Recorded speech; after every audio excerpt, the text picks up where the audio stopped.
How's it going, everybody? It's Edwin back again for Strictly Comics, but right now we are doing our review for GeekedOutNation.com. And what is it exactly that we are going to be reviewing? Dun, dun, dun. We are reviewing Superman Unchained number 3. Okay, so I just finished reading Superman Unchained number 3, and wow, this was definitely a great issue, the best one so far in the series. This issue picks up right where we left off in issue number 2. Lois Lane's plane is out of control and she has a crew on board whose lives she is now responsible for saving. She's very clever and is able to think clearly and make some good decisions on such short notice, especially for the circumstances she now finds herself in. She actually purposely directs the plane towards some power lines, taking into consideration that they have no beacon, they have no distress, and no radio. Plus, it's cold, they probably have very little food, and the best call for help at the time is going to be from the power company once they see someone's taken out their lines. We also find Superman in this issue interacting with a new character to the DCU. His name is Wraith. No, not Wrath from Detective Comics and Batman. This is Wraith. It actually stands for William Rudolph's Ace in the Hole. We kind of get an origin story here for Wraith, and I must say I'm quite intrigued with this new character. Let me explain. He arrived on Earth about 75 years ago. Yes, about the same time that Superman arrived on the Earth. Back in 1938 when President Roosevelt was in office. Wraith was set up with everything he needed, having a research facility created for him as well as for the military to use to study the technologies that he brought with him. Wraith was used by our government as a secret weapon as the weapons of foreign enemies grew more and more advanced. He was deployed at times for assisting American initiatives as necessary, but since Wraith first arrived, danger zones all over the world have actually gotten smaller, while others no longer exist. We also find out that Wraith arrived on Earth before Superman did. He even witnessed Superman's first arrival here on Earth. Interesting. We also get a better understanding of what General Lane's beef is with Superman. It's because Superman doesn't take the necessary actions to eliminate the world's enemies and threats like he would.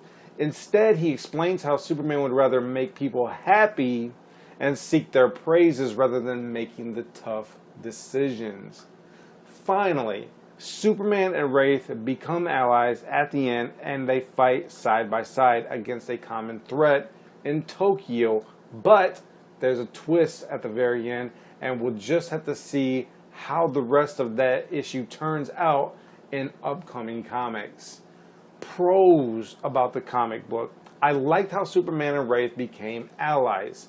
I also love the artwork by Jim Lee. It is wonderful. It's great. I don't care what other people say about it.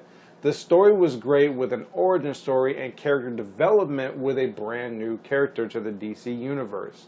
Also, I like how the book flipped back and forth with two different stories between Superman and Lois. Another pro about the comic book, I liked how General Lane and Superman's differences were explained, especially for somebody who is not keeping up with Superman in the DC comics on a regular basis. Also, I liked an epilogue that was at the end of the comic book with Lex Luthor. It's about 2 pages long. Check it out. I also enjoyed the fact that it was a 24-page comic with another 2 pages of epilogue with Lex Luthor, about 26 pages of comic, which shows you that you're definitely getting your money's worth, especially when the issue is great, artwork, story, and all. Some cons about the book. I didn't really have any cons. There's only 2, they're very minor things. As I said in the pro, I liked how Wraith and Superman became allies, but one of my cons were I didn't like how Superman and Wraith became allies. And the reason is because there's not very many villains that could match battles or match up completely with Superman. And I think that with Wraith, we definitely have a threat other than Doomsday. But that's been played out. People aren't really interested in Doomsday anymore. So now we have to kind of bring about a new villain or a new character which has Doomsday potential. Another minor thing that I saw in this book was that there was actually a typo. And it's on page 16 at the very last panel at the very bottom. You know, nothing really even worth mentioning. It's just something that I took notice of, and I was just making a mention of it to you guys, as well as Scott Snyder, if you're out there listening. So, other than that, I give this comic book a 5 out of 5 rating, you guys. Those two little nitpicks were not really worth me devaluing or downgrading the comic book itself. This was an absolutely fantastic comic book all around. Let me know what you guys think. Let me know what your pros and cons are, and whether or not if you like the comic. Thank you so much, you guys. As always, keep God first in your life. Enjoy your comic books, though, and God bless you guys. I'm out of here.